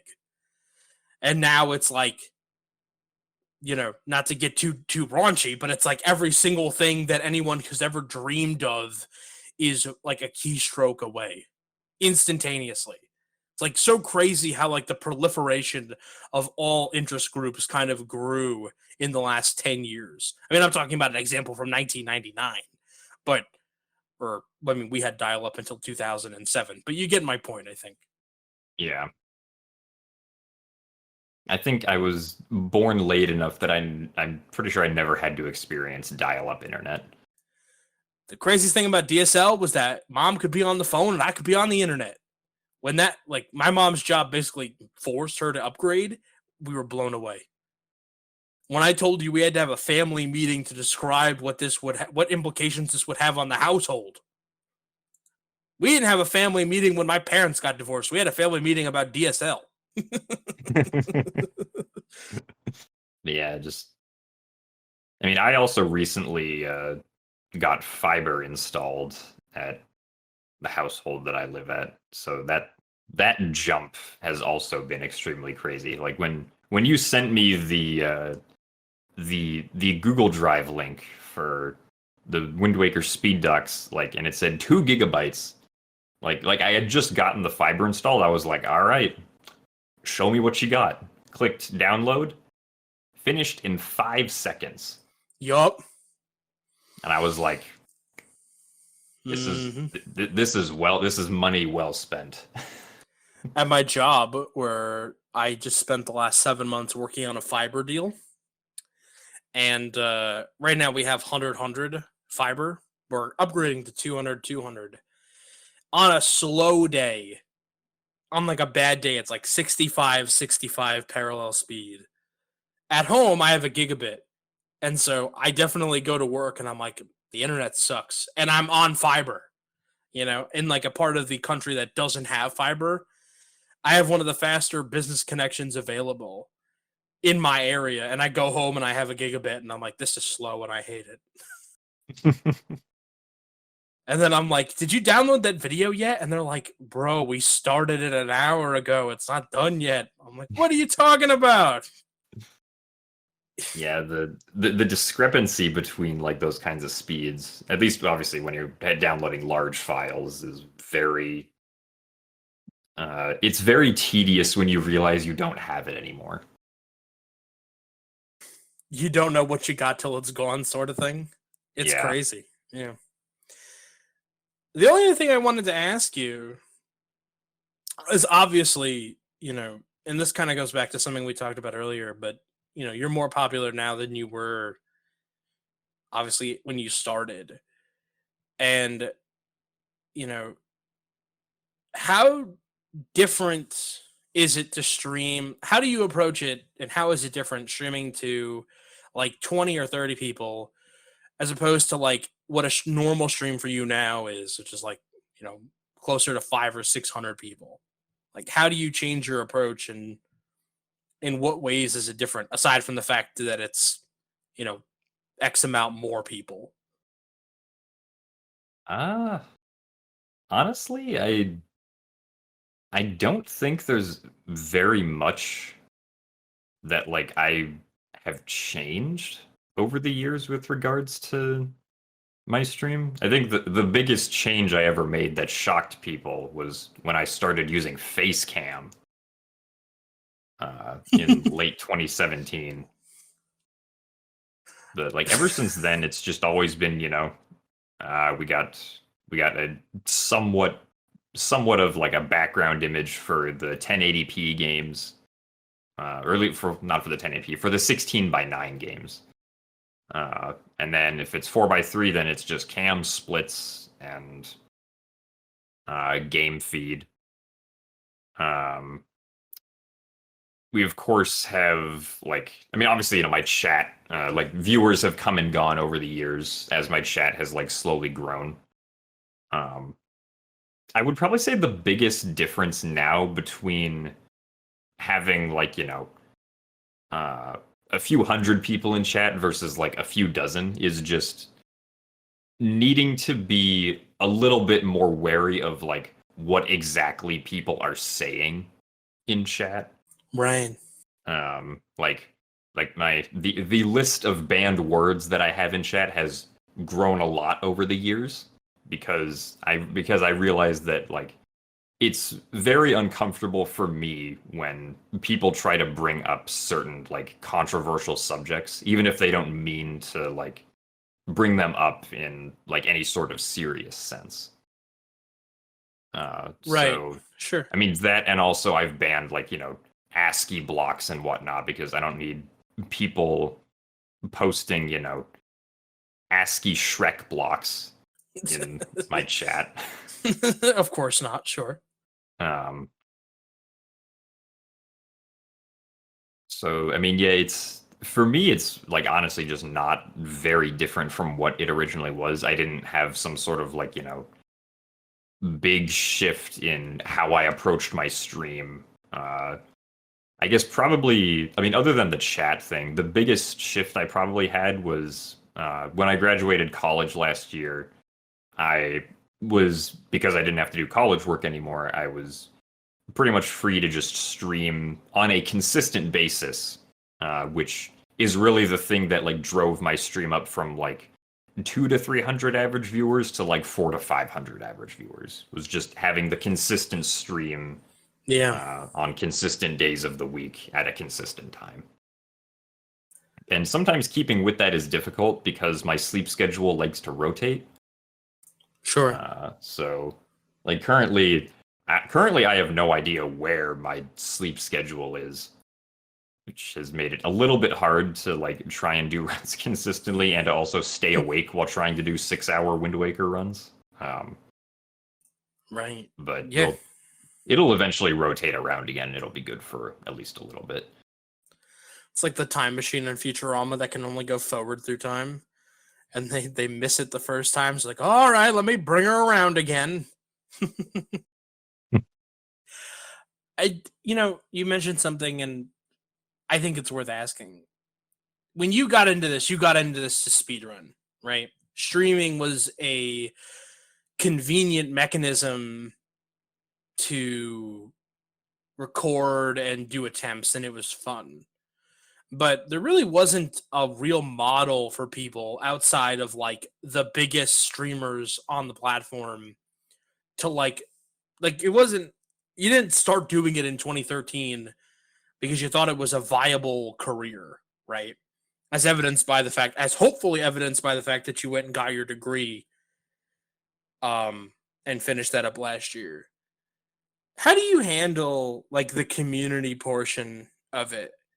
One of the things I find the most frustrating about content and making videos is that people then expect me and CC to be like really good community managers.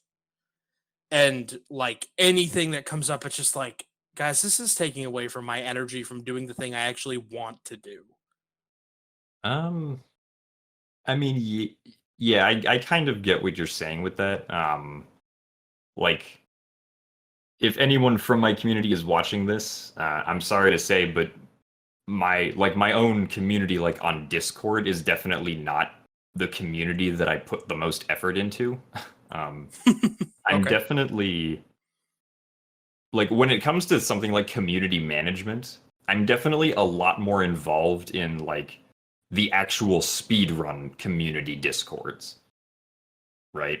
Right. Like over the years, like for instance, I'm the admin of the Wind Waker HD community Discord, despite the fact that I've not played the game in 2 years. Um, Understandable. but so like I have a lot of sort of leadership roles within these different 3D Zelda speedrunning communities. Um, Although what's interesting is that like usually stuff from those communities, like if there's stuff people are talking about in those communities, whether or not it's good or bad, it usually doesn't make its way into my like stream unless I am specifically running that game at the time. Hmm.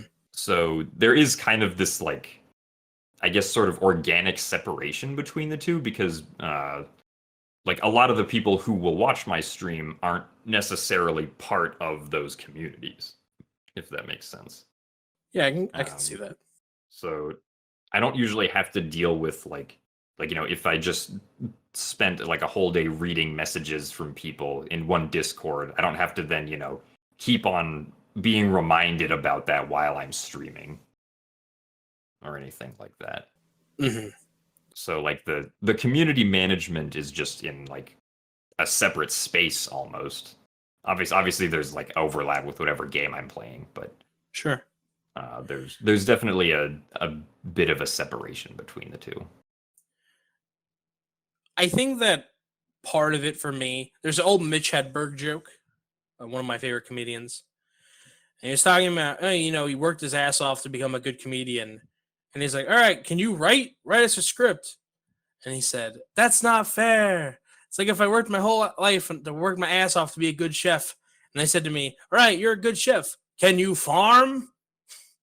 It's like you spend, like for me, you spend all this time like practicing editing and graphic design and like perfecting your process and making content that people want to watch and like trying to figure out what that is and what that looks like and how do you balance what you think and your vision with other people's expectations of what they want from you, right? And but still making something that's true to your own, like what you want to do and what the content that you want to make.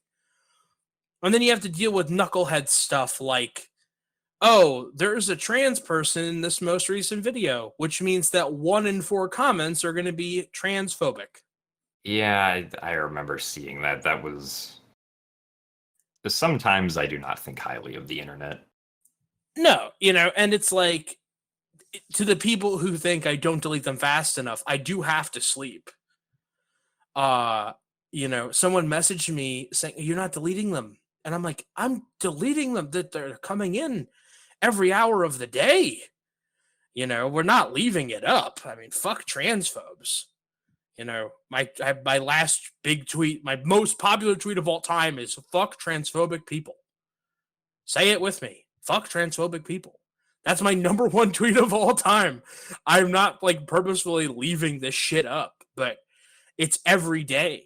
It's every 4. I'm not kidding about the 1 in 4. It's ridiculous. And it's just that's all it is. You know? Like someone was like, "Oh, maybe they're just misinformed." They're not misinformed. You know? They're not. This is not what it is. It's just like I did not become a video maker to have to curate reviews and comments about other people's gender identity, an identity over which I have no control, and I'm just happy that they got to be themselves. You know what I mean? Like, or like, oh, hey, this person did something horrible. Like they raped somebody or they murdered someone and you talked about them one time at a cocktail party. So now you have to come out with a statement. It's like I have to come out with a statement? What? Why are we doing it? Good thing I have a minor in public relations. I'm just saying. I don't know how other people do it. Like, it's just like, it just takes up all your energy and all your time and leaves you with like little or nothing, you know? Yeah, as far as like even though before like the Speed Docs project for the Wind Waker, or at least before I knew that it was happening, and like I had thought about potentially trying to make a speedrun history video of some type for Wind Waker.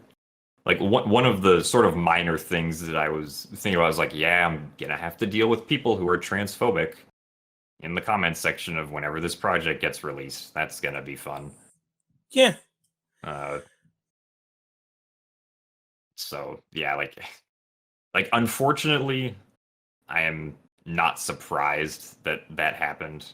I wish I could be, but with the way the internet is, and at least specifically with the way that a lot of people have fond memories of the way that Narcissa presented herself back then, it's unfortunately not surprising that there are a ton of transphobic comments on that video. Yeah. You know, it I didn't have that. I wasn't in speedrunning at that time. So all that I have of that time is from what other people told me. Right? In 2013 I had other hobbies. I was doing other things.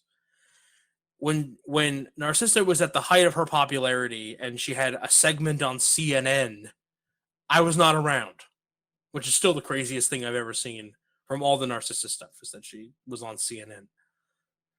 But like, and maybe people change and like, who you think people are and why having a preconceived notion of people that on the internet is a bad idea, right? Because like they can never live up to the standards that you set for them in your head. But like, at this point, there's no reason for all of it. Like if you were angry at the time, be angry at the time. If you're upset at the time or for whatever other reason, for anything else that she ever might have done or said or done or whatever, there's no reason to come onto my video and be like spewing your garbage. It's just garbage that isn't even worth repeating. I try not to give light to it just other than to say, I'm disappointed in all of you that do it. And none of them are listening. Maybe there's one guy who's listening who's going to leave a comment telling me to fuck myself. But, it's just like, I'm disappointed in all of you, collectively and individually. And, it's the parts that's like, maybe I don't want to stream today. Maybe I don't want to make a video, work on the next video today. I don't know if you have that. Do you have that? Do you ever, or like, I mean, it sounds like you were pretty chill. Like your posse, your partners, they're pretty chill. They show up, they show out, they support the cause. But sometimes it's just like looking for that motivation. Yeah, it can sometimes be difficult to like stay motivated to stream, especially like if my sleep schedule's messed up and I'm very tired and I'm like, well, I'm scheduled to stream in 15 minutes, but maybe that's just not going to happen today. Like if I'm too tired to like actually even get through like a single attempt of a 6-hour category. Yeah. Or there'll be but- the one person that's like, why don't you ever finish an attempt, Jim? Why don't you ever just do a no reset of a 6-hour run? I don't think I've actually gotten that, at least not recently. You know what? I'm giving a shout out to your group of people, man. They're pretty fucking cool. You're like, they don't do anything. They don't act up. You have like the perfect kid. You're like the parents that have like the really well-behaved child. Well, I will remind you, part of that is because my banned words list is like 100 words long. So man. If someone types in something that I think could potentially lead to people being uncomfortable, the banned words list is going to be like, nope, you can't do that. That's pretty great. Hey, listen, I mean, You seem like you have it down cold. You know, I could learn a lot from you and your banned words list. Maybe some young upstart streamer will be looking for a list and they'll be able to go, oh, I don't need to make a list because Gymnast has already compiled it for me. Yes, here is my list of controversial topics and bad words that I'm going to be spreading around to everybody. Well, listen, I liken it to your randomizer experience. You didn't discover these words, but you put them in a list. That's true. Well, that's going to do it for us, folks. Thank you so much to everyone for listening. Thank you, Jim, for being on for this supersized edition of the Speedrun Insider, one of my favorite episodes that we've recorded. You are welcome back anytime. If you want to follow Jim, I'm going to give you ways that you can do that. You can follow him on Twitch. That's twitch.tv/gymnast, GYM as in Mary, N as in Nancy, AS as in Sam, T86. Keep that in mind because that spelling will be the same for the speedrun.com profile. That's speedrun.com/user/gymnast86. You can find them on YouTube. That's youtube.com/C/gymnast86. Although I will say that the URL structure for this YouTube channel was a little messed up. And the first time that I went there, it said Zelda Freak. So that was the original YouTube name. There you go. Jim has done a lot of really cool runs for GDQ, of which I recommend you check out all of them. If you want to check out those runs, I don't know if they're on your personal YouTube channel, but if they are not, you can go to gdqvods.com/runner/gymnast86. And last but certainly not least, you can find Gymnast on Twitter. That's at Mr. MR Gymnast, spelled the same way, 86. So thank you so much, Jim, for being on the podcast. I really appreciate it. If you are listening and you like this show and you want to let everybody know, please do. This is how we keep the algorithm out of our decisions. This is how we interview the people that we want to interview and the people that you, yes, you, no, not you, the guy behind you, yeah, you, want to listen to. Thank you so much, everybody. We appreciate your support, and we'll be back next week with yet another exciting guest.